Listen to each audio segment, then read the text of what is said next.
Chers amis et familles des Gilets jaunes, bonjour. Aujourd'hui, je vais vous parler de vos cotisations sociales.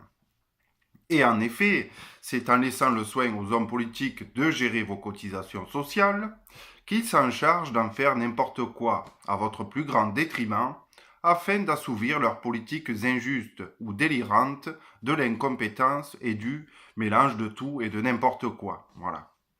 Et aussi très souvent de l'assistance et du pas très sérieux parce que évidemment on veut protéger certains intérêts et se faire élire.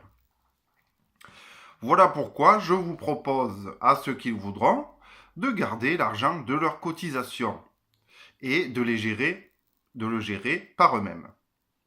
Voilà, donc si vous voulez faire ceci, être beaucoup plus libre par rapport à vos cotisations sociales, il faudra soutenir le Parti démocratique et citoyen des Gilets jaunes. Et partager cette vidéo aussi si vous le voulez.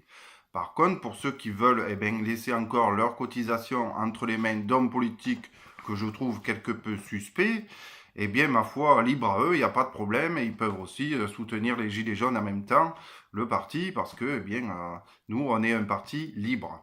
Voilà, libre de laisser le choix aux gens. Voilà.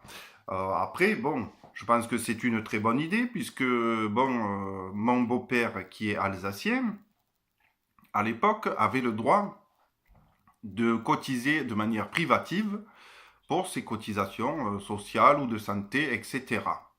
Et ça lui coûtait évidemment 2 à 3 fois moins cher que le français moyen. Eh bien, depuis peu, le gouvernement a interdit cela et il oblige même les Alsaciens à payer les cotisations au gouvernement et donc aux hommes politiques qui en font un petit peu n'importe quoi. Voilà. Donc, je trouve ça très injuste. Et aussi, pour vous rassurer, si vous voulez une entreprise privée de confiance à qui peut-être faire gérer l'argent de faire gérer l'argent de vos cotisations, eh bien, nous pouvons aussi créer une caisse de l'entreprise citoyenne et solidaire des cotisations sociales dont le seul but n'est pas d'enrichir des actionnaires qui en veulent toujours plus, mais justement de rendre service aux citoyens, au peuple français, et dans son entièreté, voilà. Et dans l'esprit de l'entreprise et de la compétence et de l'efficacité, évidemment. Ce que ne font pas les hommes politiques, en n'encourageant pas beaucoup les gens à se prendre en charge d'eux-mêmes aussi et à être responsables. C'est ce que fera évidemment l'entreprise citoyenne solidaire, en étant plus juste et en mettant aussi un petit peu les gens devant leurs responsabilités quand même. Parce que,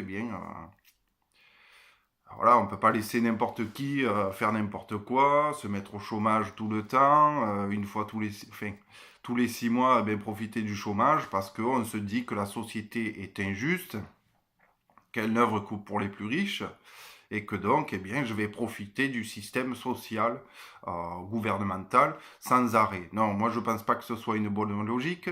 La bonne logique, c'est justement de se dire que, puisque le système actuel régnant n'est pas juste, il faut créer à côté un système économique, qui va être beaucoup plus juste avec les gens.